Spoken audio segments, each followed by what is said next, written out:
Good afternoon and the warmest welcome to this auspicious occasion, the centenary of the South African Reserve Bank.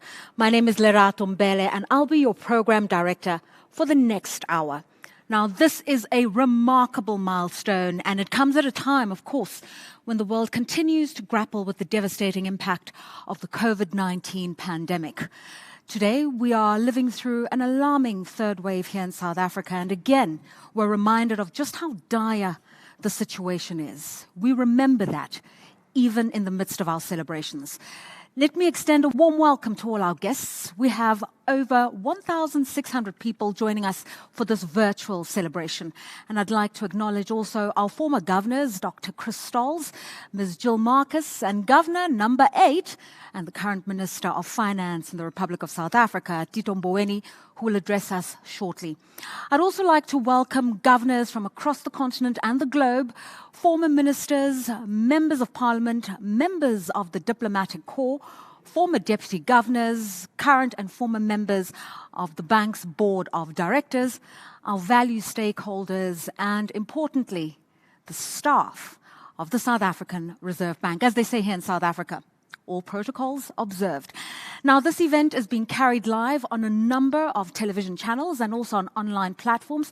So let me say to all of you, our viewers at home, you are warmly welcomed to this centenary celebration.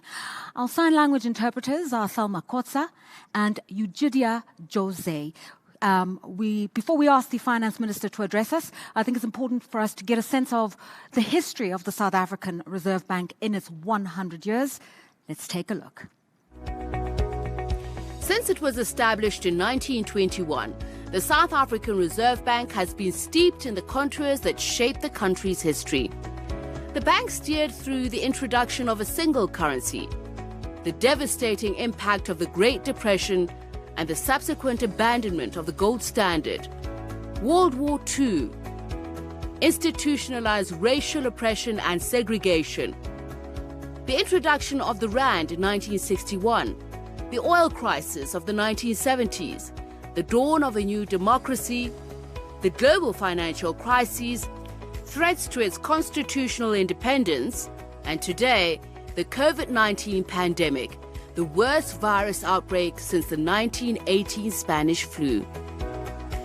The roots of Africa's oldest central bank are emblematic of the political developments of the time. It mirrored the society in which it was founded, first seen as an English-speaking institution, and in later years, shifting to an Afrikaans-dominated institution. This remained for 73 years, to the exclusion of other population groups. For much of its history, women staff were relegated to administrative positions at considerably less pay compared to men. Consequently, the political and economic conditions in the country deteriorated with each passing decade, from the 50s to the 70s, and finally in the 80s, a decade characterized by political uprisings, sanctions, mounting debt, and debt standstills. The advent of democracy in the 1990s ushered in a new era.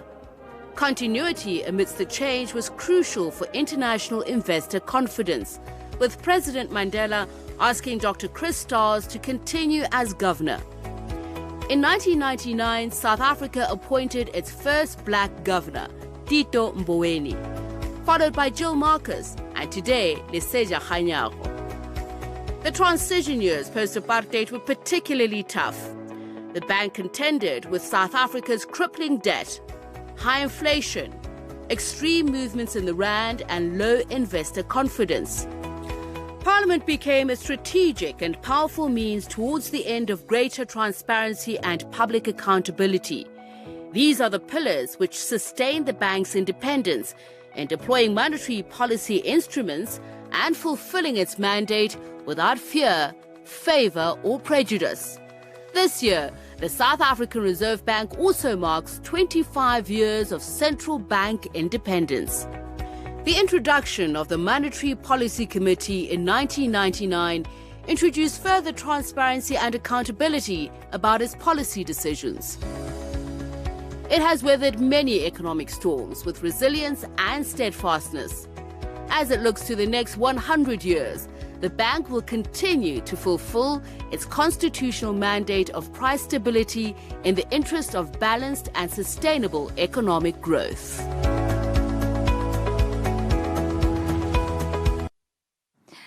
Obviously, that's the journey that the central bank has travelled in 100 years. It's withstood the tests of time. The bank itself is an institution steeped in the democratic traditions of the country and also in the contours of this country's history. Finance Minister Tito Mboweni has also served as the governor of the South African Reserve Bank. That was between the years 1999 to 2009, and he's played a pivotal role in shaping economic policy and monetary policy in South Africa. So, Minister Tito Mboweni, the warmest welcome to you.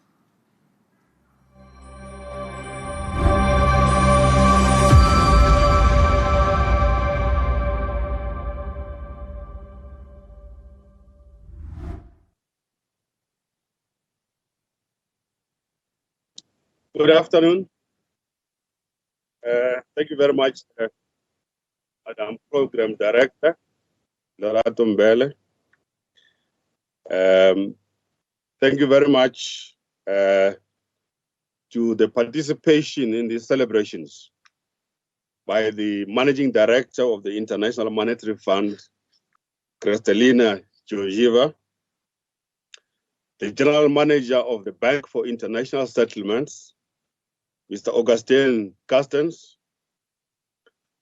the retired governors of the South African Reserve Bank, Dr. Crystals and Ms. Jill Marcus, the participation by the other African Central Bank governors who are here,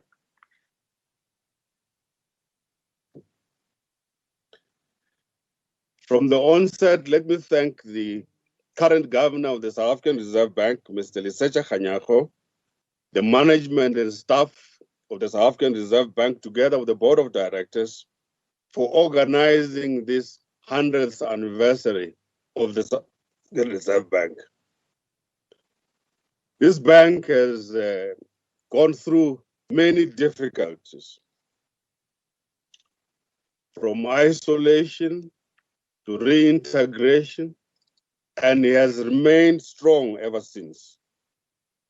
It has been a long journey for the bank and for many of us who are participating in these celebrations. On the 4th of July, 1998, I was called to Oliver Tambo House in Pretoria, Tshwane, by President Thabo Mbeki to a press conference where he was to announce that I would be joining the South African Reserve Bank as advisor to the governor of the South African Reserve Bank. Of course, that was a diplomatic way of saying that I was governor designate because we did not have that position in place. It was in many ways a momentous occasion.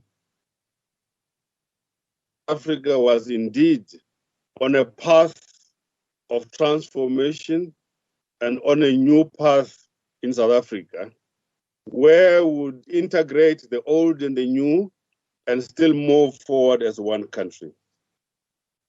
I've often insisted to be referred to as Governor number 8 of the South African Reserve Bank, and the current governor is Governor number 10, and Dr. Stals as Governor number 7. And it seems to all rhyme very well.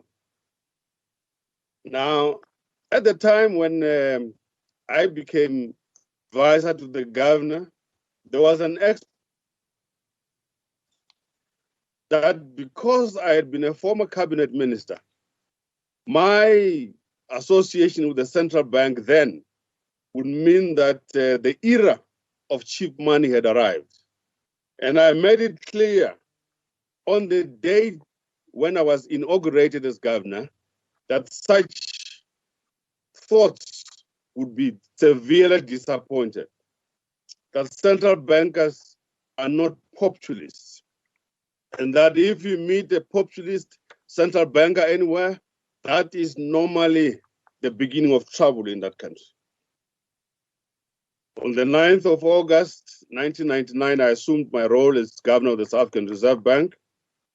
and sought to benefit from the experience of Dr. Crystals and began the process of formalizing the monetary policy making process by establishing the Monetary Policy Committee, which met over 2 days, those days, and immediately after coming to a decision, the MPC would announce its decision at a media conference.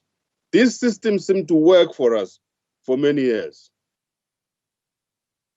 The bank has continued with that system up to today, maintaining its rigor and improving where there are shortcomings. During the course of the new millennium, we introduced the monetary policy framework of inflation targeting. It was very difficult at the beginning because we had no experience with inflation targeting. We did not have the modeling experience, which will support the inflation targeting framework. But we worked hard together with the modeling team led by Dalian Small and others, and we managed to create a credible team of forecasters who helped us through the process. And I'm happy to say that by now, the forecasting capacity and capability at the South African Reserve Bank is well matured. The South African Reserve Bank indeed became an active participant in international organizations such as the Bank for International Settlements, the International Monetary Fund, and others. The South African Reserve Bank became a regular feature in many conferences, seminars, and colloquia around the world involving central banks, be it in Africa, in Asia, in Europe, or the Americas. And as one of only 2 African central banks being members of the Bank for International Settlements, we're also a regular feature at the Bank for International Settlements. There's been many achievements of the central bank, be it the movement away from the net open foreign currency position to a positive position as far as reserves are concerned. There's been a massive movement in the new architecture, the Twin Peaks architecture that governs the South African banking and financial system. There has been many achievements which today we celebrate here in this meeting. Let me conclude by saying, indeed, felicitations to all those who work at the South African Reserve Bank and those who have worked there before, those who have maintained contact with the Reserve Bank. And I conclude by thanking Governor Kganyago and his exceptional team at the South African Reserve Bank for steering the ship with such excellence and proficiency. The South African Reserve Bank is looked upon by the world under your stewardship as one of the best amongst the best. Congratulations once again, felicitations. Let the next 100 years prove even much better. Thank you very much and congratulations.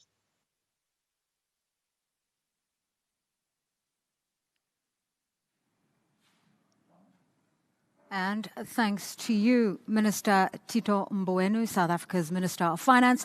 Governor number 8, thank you for your messages of congratulations for the role you've played indeed as a former governor of the bank. And your speech was delivered with a measure of nostalgia. You've taken us through memory lane, and more importantly, you reminded us the fundamentals that the South African Reserve Bank ought to be respected in its independence. It's now time for us to hear from former governors, Stolz and Marcus as well.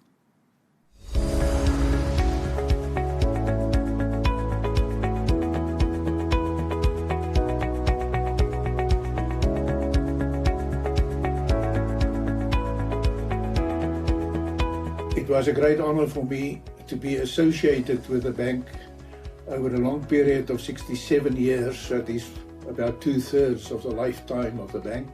Over this long period of about 100 years, the bank gained a lot of respect in the international banking, central banking community. I think the bank deserved this and earned it through the sound macroeconomic monetary policies it applied, It respected the disciplines required of central banks, and it always endeavored to achieve the main objective of central banks, and that is to protect the value of the currency. The bank has been relatively successful in achieving this objective over this long period of time, succeeded in protecting the value of the currency, succeeded in maintaining a fairly stable financial environment in South Africa, and in this way created a background, environment that was always conducive to the development of the economy, to a higher growth rate in the South African economy. If I should give any advice to the future governors of the bank, future staff of the bank, I would say you must continue to work on this basic principles of central banking and central and monetary policies. May all the governors of the future, including a possible artificial intelligent governor, A1 governor, one that will still have to be created in terms of the fourth industrial revolution that is now in progress, may they all be programmed to continue to serve the bank on this same basis, on the experience that our SARB has gained over the past 100 years. South African Reserve Bank is a highly respected and standard-bearer organization.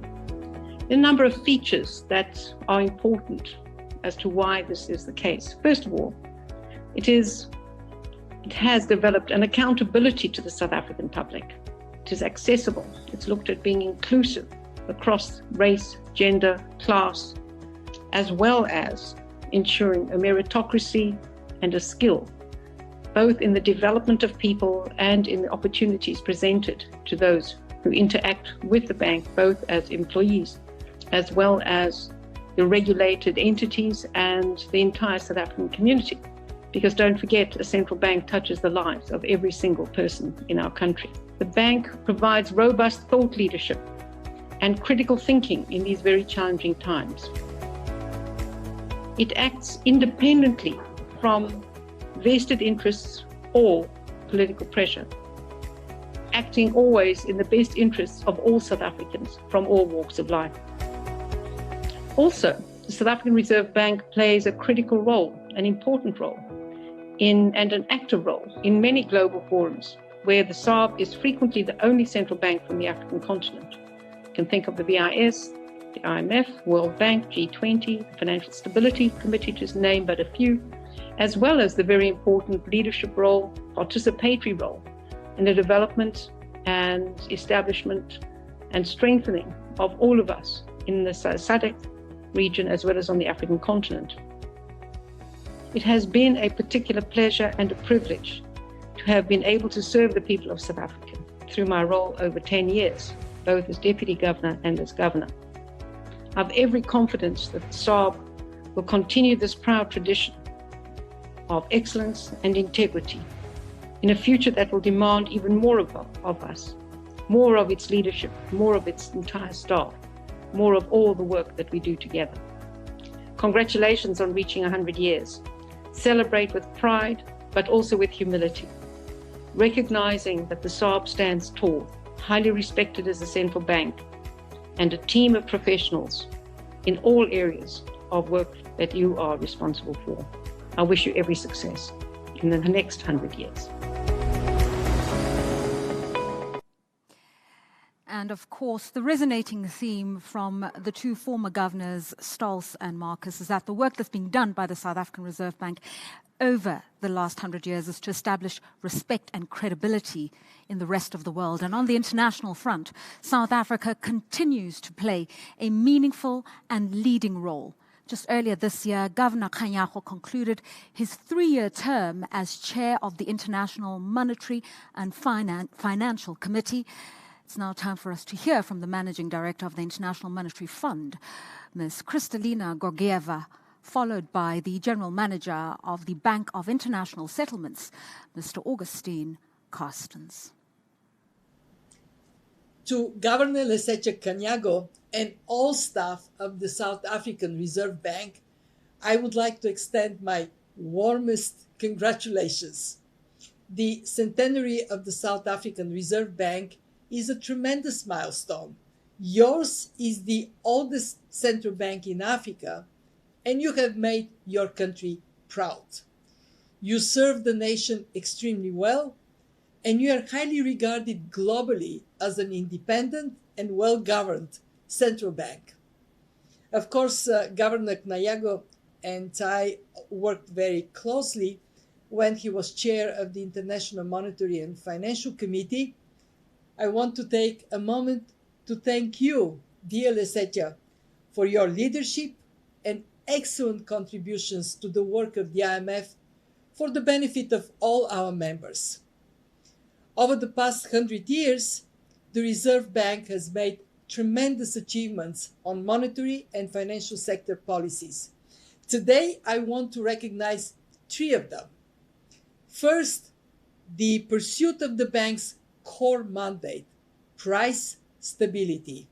It is easy to forget how in the 80s and early 90s, high inflation was creating uncertainty, eroding people's savings, and undermining growth.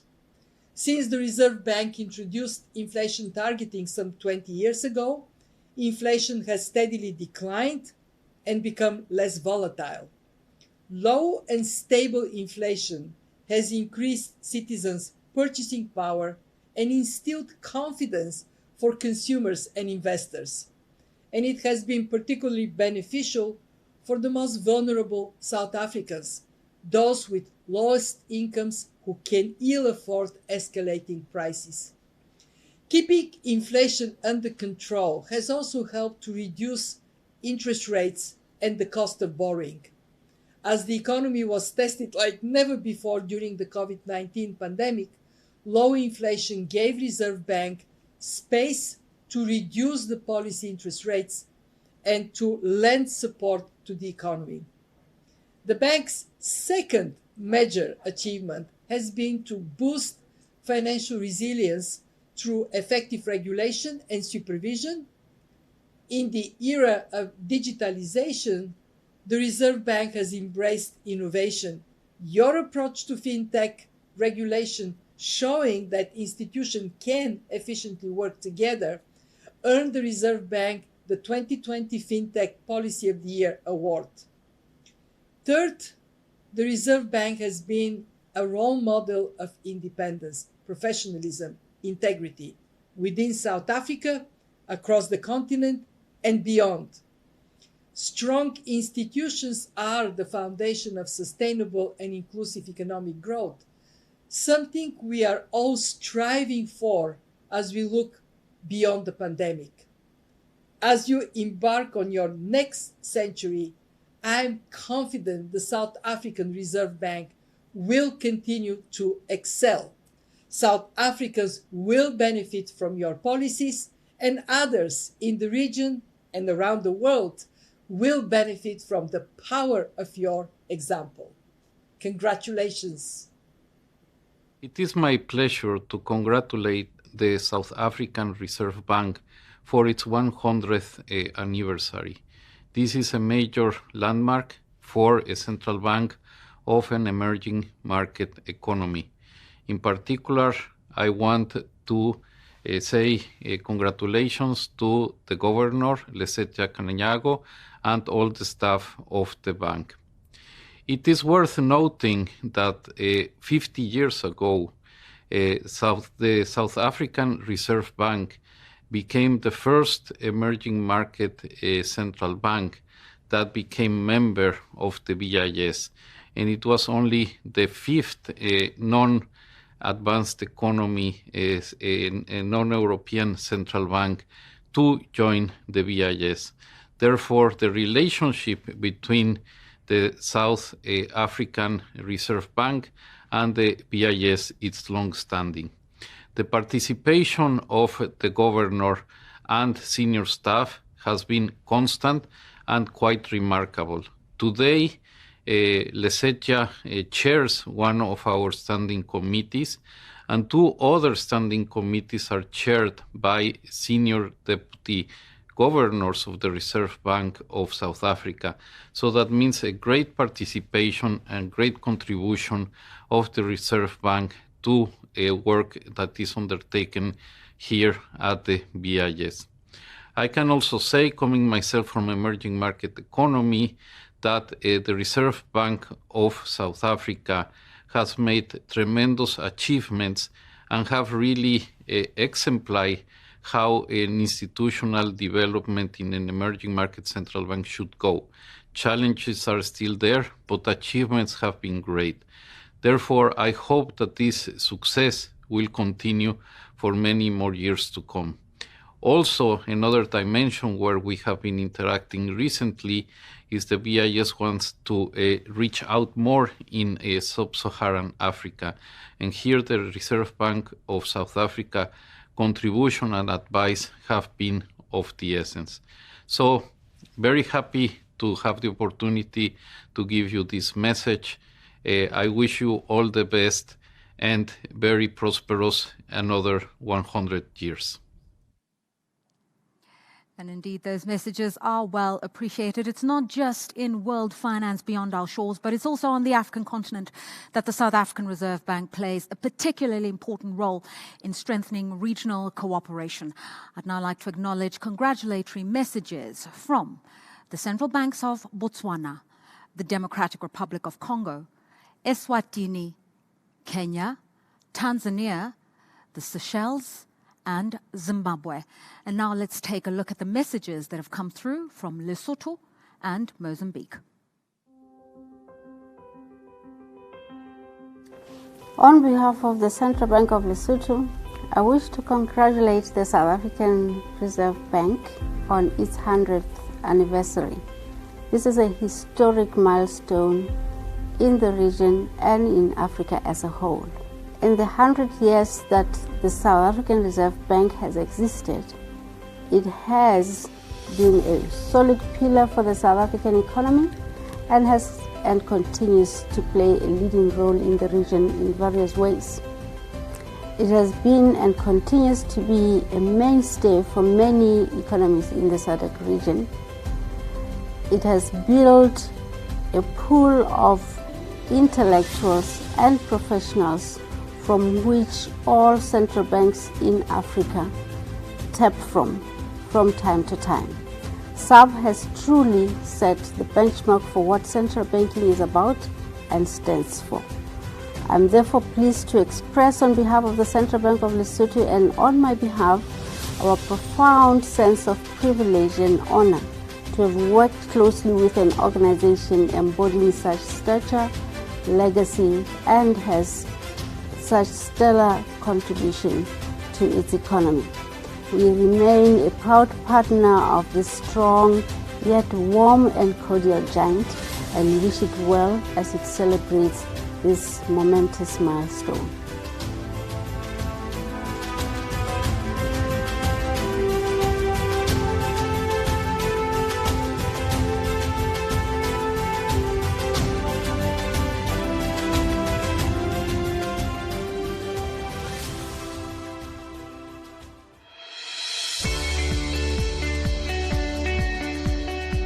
On behalf of the board of the Bank of Mozambique, which is our central bank, I'm very, very pleased to extend our most sincere congratulations on the celebration of the 100th anniversary of the South African Reserve Bank, the Sarb.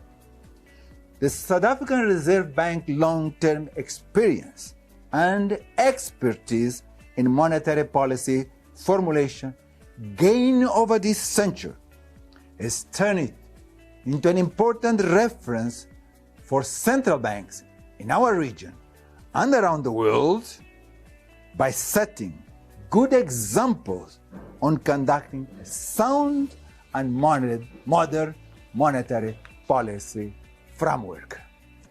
And I wish the South African Reserve Bank success for many, many years ahead.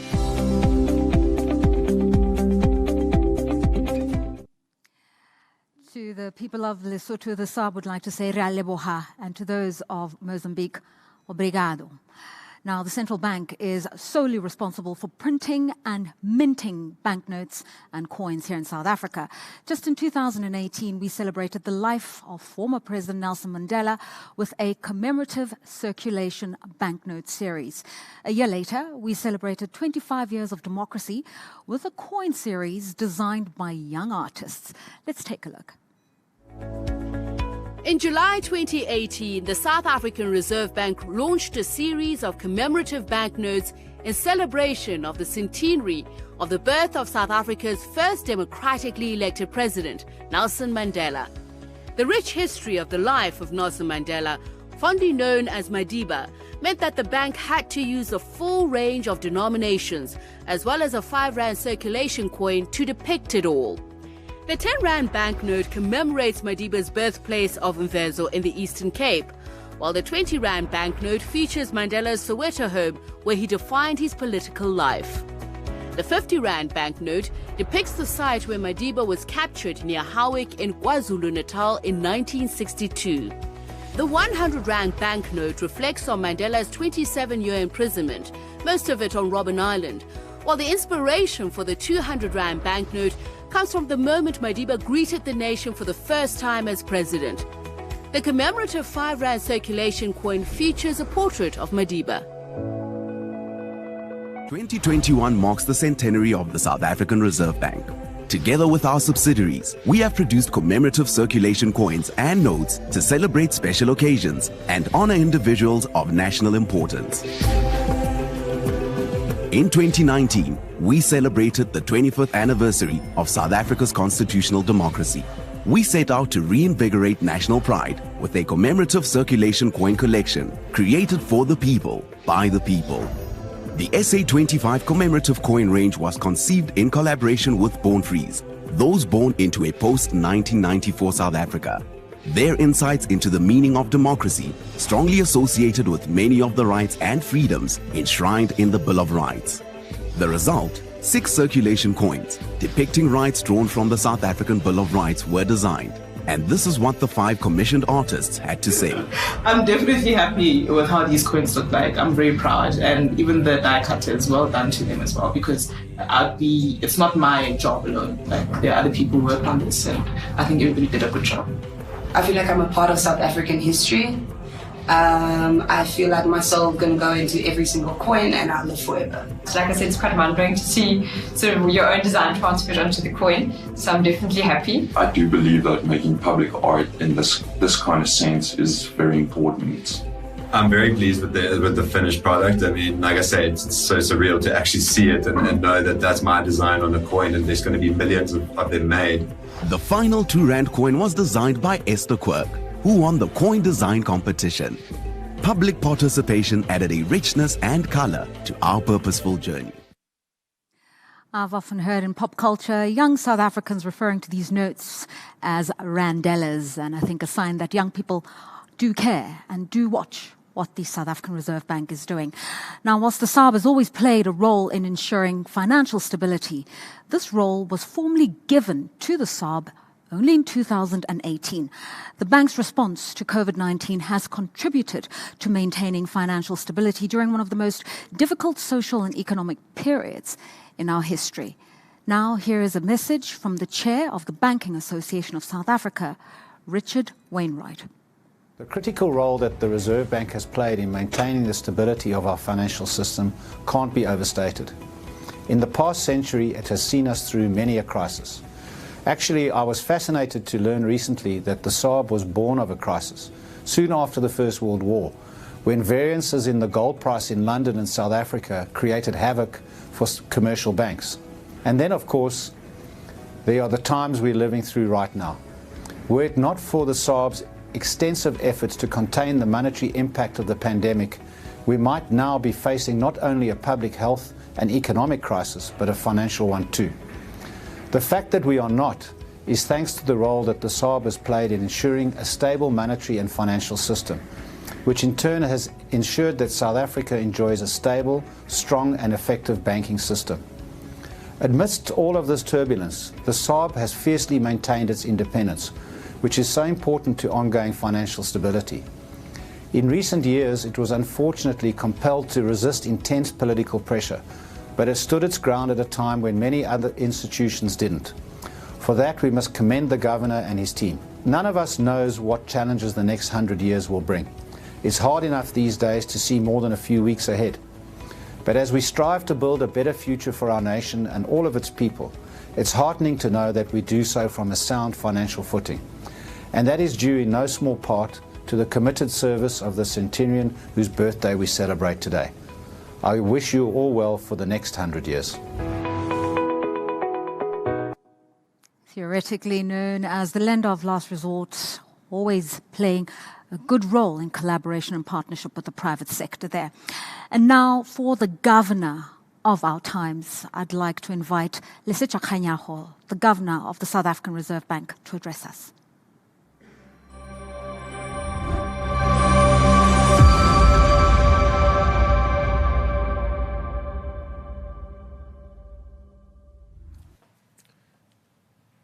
Good afternoon, ladies and gentlemen. I am so pleased that so many of you could join us today. On this day, 100 years ago, at Church Street East, the first governor of the Reserve Bank, Mr. William Henry Clerk, and 14 other men opened the doors of the Sarb to the public. The world had just emerged from World War I, leading to unusual financial and monetary conditions. In establishing the Sarb, the primary objective was simple: to restore and maintain order in the issue and circulation of domestic currency, and restore the gold standard to the pre-World War I rate of exchange. From the archives, the first board meeting minutes dated 29 July 1921 at 10 o'clock, disclosed that the first order of business entailed the purchase of property in Pretoria for £7,000 and the first orders of banknotes. The former was finalized in the late 1920s, while the first batch of banknotes ordered from England was issued to the public on 19 April 1922. The monetary policy framework adopted at the Sarb's founding was the gold standard, linking banknotes to gold. However, the Great Depression and its link to weaknesses in the gold standard ushered in a period of monetary policy reform. A new policy direction linked to the value of the South African pound to the British pound sterling, and the further decision to join the Bretton Woods Agreement in 1946 as a leading member of the international monetary system. Other currency reforms were initiated in subsequent years. In the 1950s, the Decimal Coinage Commission recommended that South Africa formally introduce a decimal system, which eventually led to the introduction of the rand in 1961. This occurred at the same time that South Africa became a republic. Despite the introduction of the rand, the 1960s was a period of rising inflation at home and globally. In 1967, anti-inflationary measures were introduced to slow the rise in the price level. These gains proved short-lived, however, as inflation again picked up in the 1970s on the back of US dollar depreciation as the US removed parity to gold, major fiscal expansions took place, and the first oil price crisis ensued. By the end of the decade, oil prices had tripled and inflation reached post-war highs around the world. The early 1960s, amid the introduction of a new currency, also saw signs of inflation resulting in anti-inflationary measures that by 1967 slowed the rate of price increases. These troubles ushered in a period of economic policy reform that eventually led us to the modern approaches to monetary and fiscal policy that we see today. Leading up to the 1980s, South Africa was in deep political and economic turmoil. At the height of the anti-apartheid struggle, inflation hit a high of 18.4% in 1986, and annual growth slowed to 1.6% for the decade.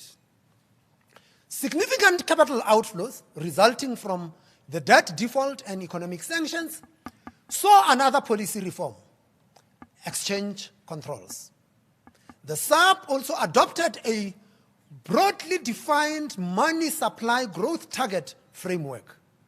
Inflation gradually slowed towards the end of the decade, averaging 12.9% in 1989.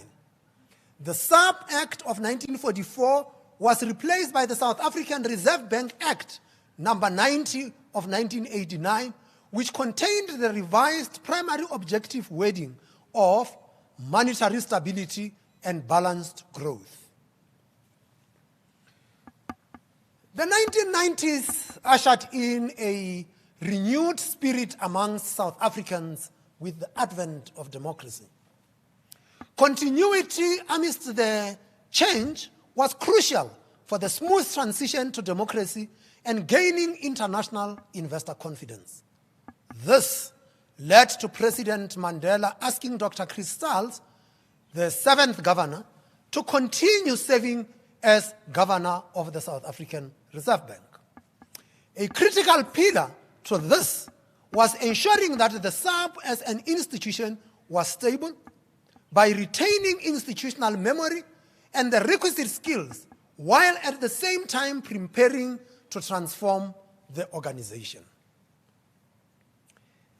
The adoption of our Constitution in 1996 saw the Sarb bestowed greater responsibility in the rebuilding of the South African economy. The Sarb's primary object reads, to protect the value of the currency in the interest of balanced and sustainable economic growth in the Republic. Moreover, in pursuit of its primary object, the Sarb must perform its functions independently and without fear, favor, or prejudice. But there must be regular consultation between the bank and the cabinet member responsible for national financial matters.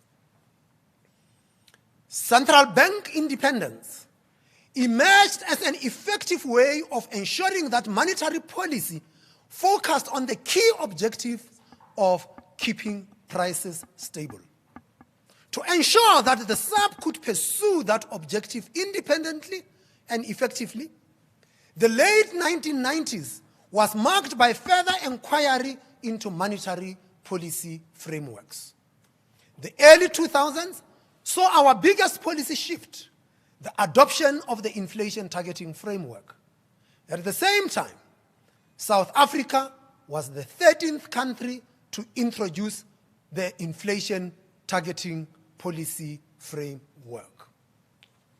At the time, the 8th governor, Tito Mboweni, was tasked with guiding the Sarb through this uncharted territory.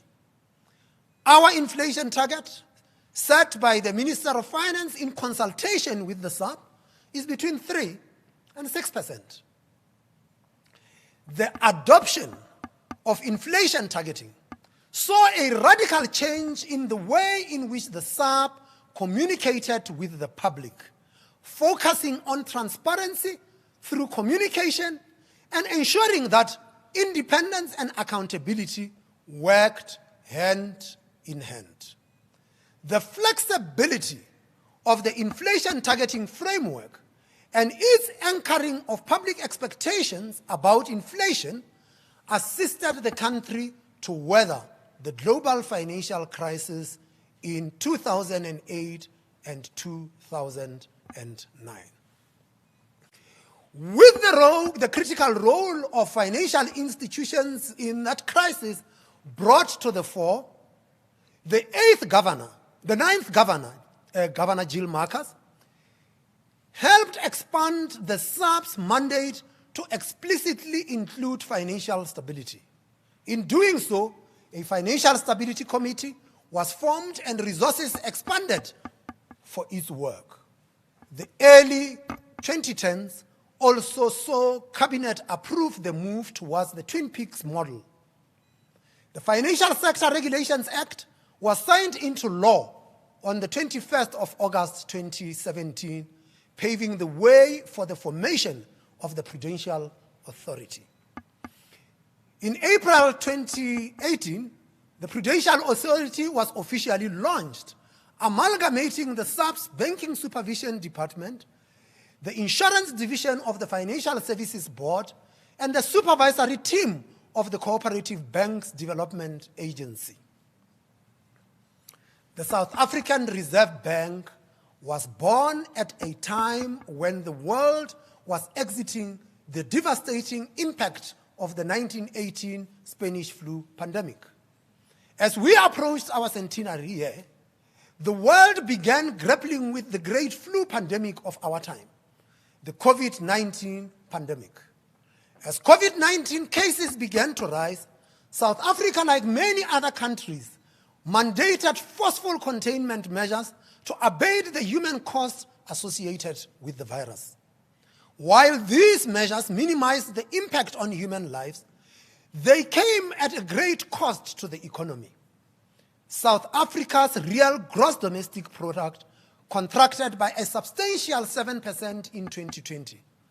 This was the second largest annual contraction since 1920 and about 5 times larger than the contraction following the global financial crisis in 2009.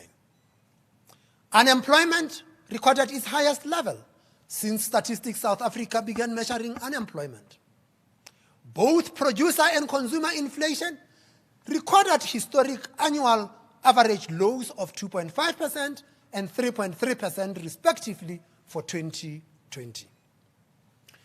In anticipation of the economic shock that would ensue, the SARB responded quickly and aggressively with a broad array of actions to limit the economic damage. The SARB's policy responses encompassed monetary policy instruments, interventions in financial market operations, regulatory tools, as well as collaboration with other entities to provide relief to the economy and enable the financial sector to help customers in need. In addition, through its participation in global forums, the SARB contributed to the strengthening of the global financial safety net.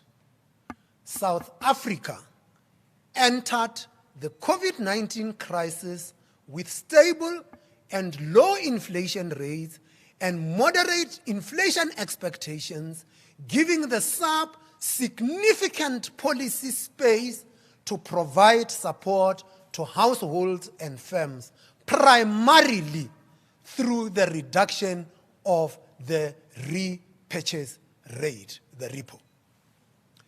The repo rate was cut by a cumulative 275 basis points between March and July 2020. At the current rate of 3.5% from 6.5% on the 1st of January 2020, the repo rate is at an all-time low, while the prime rate at 7% is at a 54-year low. The economic recovery is still on track, but there will be pitfalls along the way, as illustrated by our shift back to a level 4 lockdown. There is no question that our recovery will progress and our sound policy frameworks will continue to allow flexible approaches whilst building confidence. The SARB is an institution of our democracy. The SARB is a solid institution that all South Africans can be proud of. South Africa, be proud. for there are good men and women who staff these institutions, who have proved their mettle repeatedly, rising to challenges they are faced with. With this strength, we face the future optimistic that we will continue to play our vital role in supporting our economy through maintaining price and financial stability. This is not to be possible with weak institutions. Institutions in a democracy matter, and quality institutions matter even more. The Sarb is one such quality institution, and South Africa can be proud of that. Thank you. Thanks to you, Governor Kganyago, and obviously you've painted a picture for us of the delicate balance of helping to stimulate growth and also maintain price stability in the country and manage inflation, but more importantly for seeing us in this last year, the South African people, the strain that's been taken, and just doing your best to make sure that we too can just cope in the world in which we face ourselves. So thank you so much for that. It's now time for us to be inspired more. Lebohang Masango is an award-winning author and poet. She's also an anthropologist. She's really smart. She's a PhD candidate at Wits University as well.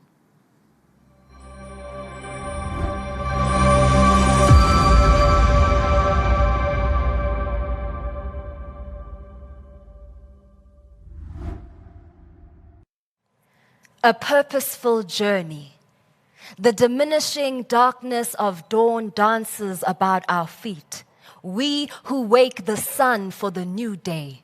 We mothers who boil kettles for families' bathwater. We fathers who carry precious cargo in buses, taxis, and trains. We children who pack school bags by candlelight. We greet the morning before it even begins. With these feet, we tramp, trudge, tread, and trek the span of this savanna-covered land. We journey, purposeful, powerful, onwards with a perseverance that has never been more grand. Our bodies crouch forwards, breath humming the hymn of this nation. We set to work, sell fruit, clean buildings, cut grass, teach, heal, and serve. We set to work so that our futures and economy rightfully expand. 100 years on from segregation to this celebration, each of you in this room forge the foundation upon which the South African dream can proudly stand.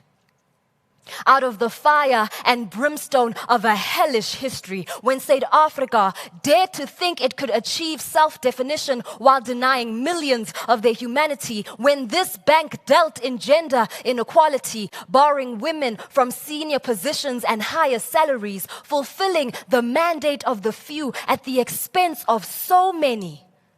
Time tumbled and turned until this great institution dedicated itself to a dream, with Mandela's trust for reform taking the lead. The future demanded much more in inclusivity and diversity, so equality and change became the new currency.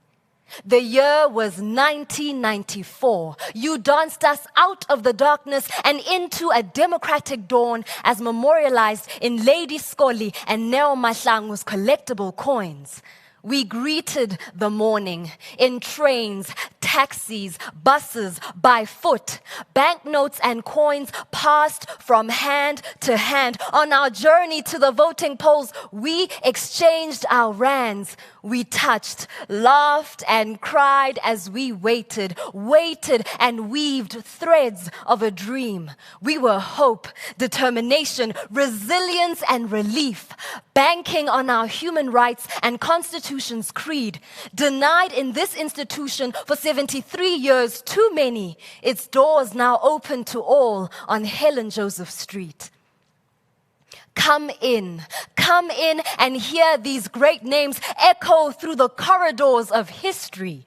Crystals, we salute you. Tito Mboweni, we salute you. Jill Marcus, we salute you. And Lesetja Kganyago, we salute you. And Nelson Mandela, we remember you.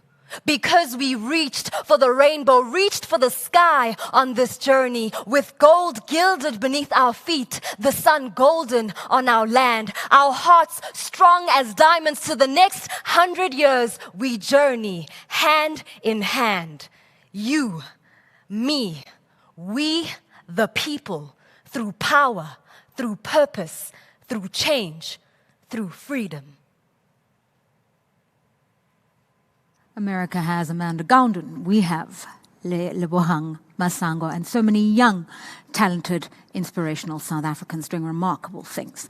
Now, to mark the Reserve Bank's 100-year history, a commemorative circulation 5 Rand coin will be released. It's similar to the 5 Rand coin, you know, issued to celebrate the bank's 90th birthday.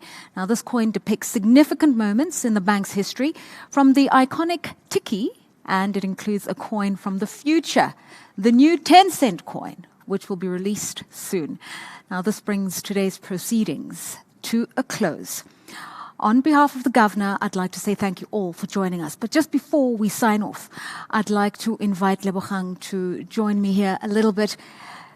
You are gorgeous, both inside and out, and just in your expression. Tell me what inspired you to write this poem in dedication to the centenary. Lerato, thank you so much for that. What inspired me really was the people of our nation. Yeah. We are the heartbeat, we are the engine of this great country. And of course, the wonderful people of the South African Reserve Bank make our dreams possible through the hard work and dedication they give here daily. So really, it's all about South Africans, who we are, who we've been, and who we hope to become. And obviously, we heard that in designing some of the commemorative coins in the past and the banknotes. Young people were asked to participate, tapping into their creative capital. Do you think young people really appreciate what a central bank means for the economy, but for society? Because you've painted a picture of culture, tradition, politics, history. It's not just about the economy. I think that people, young people do have an appreciation for what the bank does, because, you know, the bank fuels all of our dreams, all of our aspirations. And I think the bank is doing such a wonderful job of reaching the masses out there through social media, through the commemorative coins that were designed by young people. They're ensuring that people have a sense of who they are. I know that they also have a monetary policy competition that they do in high schools. Yeah. So I do think that young people do have an appreciation for the work that gets done here. And I hope Baba Mandela, when he looks down on us from heaven and looks at what the future of South Africa is, as embedded and entrusted in people like you, I hope he's proud. Thank you, Lerato. We're proud. Thank you. Thank you so much, author, poet. And on behalf of the Governor, on behalf of the staff at the South African Reserve Bank, I'd like to thank you for joining us today. And I'd like to take this opportunity to wish the South African Reserve Bank a happy 100th birthday. And we wish you many more as you navigate the next 100 years, anchored by your constitutional mandate of price stability in the interests of a balanced and sustainable economic growth for South Africa. To all of you at home, thank you for joining us. Goodbye.